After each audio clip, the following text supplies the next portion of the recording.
Oi gente, tudo bem com vocês? Hoje eu vim aqui trazendo mais uma palavra que o Senhor me confiou ao coração para estar trazendo para vocês aqui hoje, que se encontra em Ageu capítulo 1, a partir do verso 1, que diz assim a palavra do Senhor. No primeiro dia do mês, por meio do profeta Ageu, a palavra do Senhor veio a Zorobabel, filho de Salatiel, governador de Judá, e a Josué, filho de Josadaque, o sumo sacerdote, dizendo: Assim diz o Senhor dos Exércitos, esse povo diz, ainda não chegou o tempo em que a casa do Senhor deve ser reconstruída.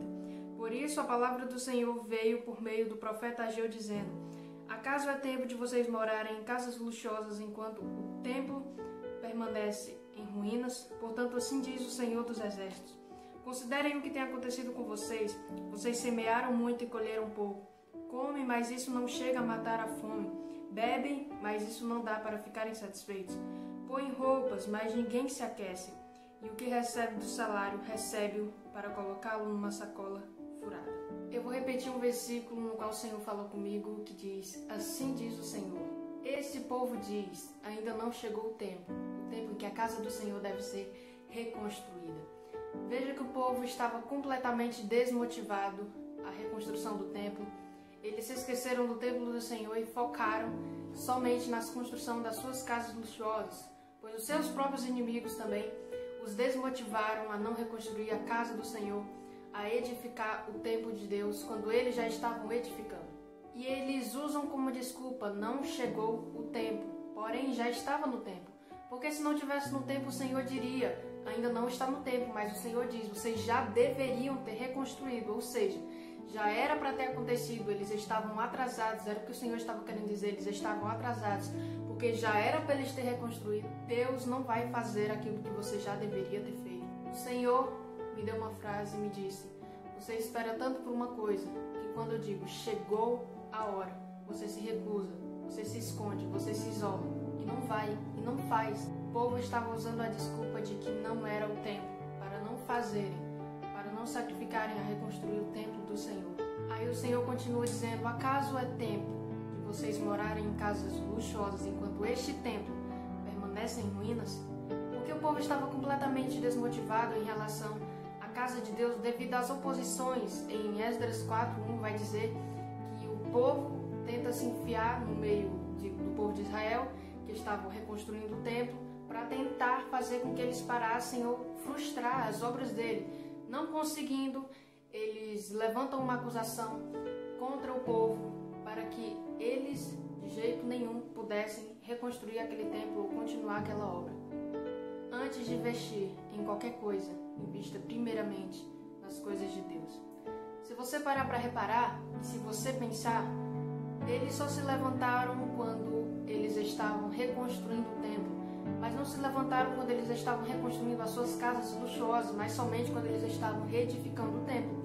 Porque o inimigo não tem importância, ele não se levanta quando você está investindo em si mesmo, mas quando a gente está focado em Deus, quando a gente investe nas coisas de Deus, o inimigo ele começa a se levantar. Por isso que tem aquele ditado que diz, os crentes dizem, né, que a gente deve se preocupar quando o inimigo não se levanta contra nós. É sinal que tem algo de errado, o crente deve se preocupar. E era exatamente isso que estava acontecendo. Por eles não estarem investindo nas coisas do Senhor, o inimigo não estava se preocupando com eles, porque eles estavam investindo nas suas próprias coisas. E eles achavam que estava tudo bem, por eles terem casa, por eles terem abrigo, por eles terem comida, por eles terem roupas. Porém, isso não era tudo que eles necessitavam. Por quê? Porque eles não tinham Deus. Então as roupas deles não serviam para aquecer. Aquilo que eles semeavam não dava o suficiente para que eles pudessem se sustentar. E aquilo que eles comiam, eles não se sentiam fartados. Por quê? Porque eles não tinham Deus. E na área do crente, principalmente na área do crente, nós que servimos a Deus, todas as áreas dependem da espiritual. Falo isso principalmente na vida do crente. Porque você tem comida, você tem roupa, você tem casa, mas você não tem Deus, você sente falta e não está completo. O crente sabe quando não está completo por estar sem Deus. Porém, eles diziam que estava tudo bem, mas eles sabiam: necessitamos reconstruir o templo do Senhor. Você pode até dizer que está tudo bem, por você ter tudo, mas se você não tem Deus, o seu tudo vira nada e perde valor. Porque o Senhor dissipava num sopro tudo aquilo que eles tinham, para ver se eles se lembravam do Senhor. Ou seja, o Senhor retirava aquilo que ele achava que era tudo, para ver se eles se lembravam que tudo que eles necessitavam era Deus e que era o que eles não tinham naquele momento. Mas eles vão começar a reconstruir aquele templo.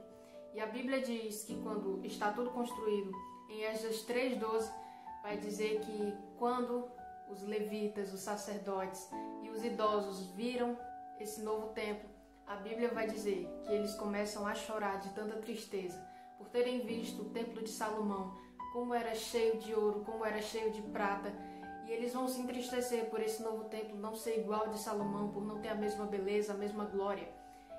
E aqueles que não viram o templo de Salomão, mas estão vendo agora esse novo templo, a Bíblia diz que eles vão se alegrar por terem reconstruído aquele templo, pelo templo estar reconstruído. E a Bíblia vai dizer que de longe dava para ouvir os gritos deles de alegria, mas ao mesmo tempo misturado com choro, angústia e tristeza. Não dava para entender o que estava acontecendo, porque era choro misturado com riso. Era tristeza misturada com alegria. Aí o Senhor vai usar o profeta Ageu para dizer: minha é a prata e meu é o ouro, diz o Senhor dos Exércitos. A glória desse novo templo vai ser maior do que a do primeiro, diz o Senhor dos Exércitos. E nesse lugar darei a paz, diz o Senhor dos Exércitos. Foi assim que o profeta Ageu falou ao povo, diz o Senhor dos Exércitos, porque era o Senhor que estava falando. E o Senhor falava isso como quem dizia: aquilo que vocês não têm, eu tenho. Aquilo que vocês precisam, eu tenho. Porque tudo aquilo que você buscar com sinceridade no Senhor, Ele te dará. Ele só precisa de um coração sincero e obediente a Ele, temente ao seu nome. E talvez você se pergunte: mãe Johanna, o que eu preciso para Deus fazer uma obra grande na minha vida? Simplesmente Ele precisa de alguém que goste de buscá-lo, que tema o seu nome, que ame a sua palavra, que o ame acima de tudo. O Senhor só precisa de um coração sincero que o busque e o adore em espírito e em verdade, mas que não limite a sua adoração por causa de pessoas, por causa de ambientes, mas que o adore em espírito e em verdade. E às vezes tem pessoas que, por não conseguirem fazer melhor do que alguém, como o povo não conseguiu fazer melhor do que Salomão em beleza, se sente limitado por não poder fazer aquilo para o Senhor com tanta beleza como o outro pode fazer.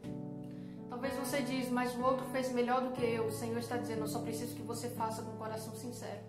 Ainda que seja pouco para Deus, é o suficiente se houver sinceridade. Talvez você diz: eu pequei, me desviei, para mim não tem perdão. Se o seu coração for sincero diante do Senhor e for verdadeiro, o Senhor vai achar o suficiente. Porque Pedro até negou Jesus, Pedro até pecou, mas do contrário de Judas, Pedro não se matou, Pedro se arrependeu, Pedro teve vontade de mudar de vida. E isso foi o suficiente para Jesus ir até ele e perdoá-lo. Porque Pedro não se sentia digno de ser um discípulo novamente, mas Pedro, quando viu Jesus, se escondeu. E o que foi que Jesus fez diante do pecado de Pedro? Jesus perguntou 3 vezes: Pedro, tu me amas? E Pedro disse: mestre, tu sabes. Porque Pedro sabia que Jesus estava perguntando 3 vezes, porque Pedro negou 3 vezes. E mesmo diante do pecado de Pedro, Jesus vai olhar para Pedro e dizer: então pastorei as minhas ovelhas. Então não tem a ver com quem é mais santo ou quem é mais digno, mas somente com o coração sincero diante do Senhor. Pedro amava Jesus acima de tudo. Pedro gostava de Jesus e gostava de andar com Jesus. Isso era o suficiente, o amor que ele sentia por Jesus. Não deixe o teu passado te limitar. Não deixe com que aquilo que aconteceu com você seja como uma barreira para você chegar em Jesus. Jesus é aquele que vai a qualquer lugar para te resgatar. Jesus já venceu o pecado. E aquilo que você oferecer a Ele com coração sincero, Ele receberá, Ele achará suficiente. Porque eu li a sinceridade e a verdade. Foi esse o vídeo, eu espero muito que vocês tenham gostado. Deixa o like, se inscreve no canal e faz tudo aquilo que vocês sabem que tem que fazer. E a paz do Senhor Jesus.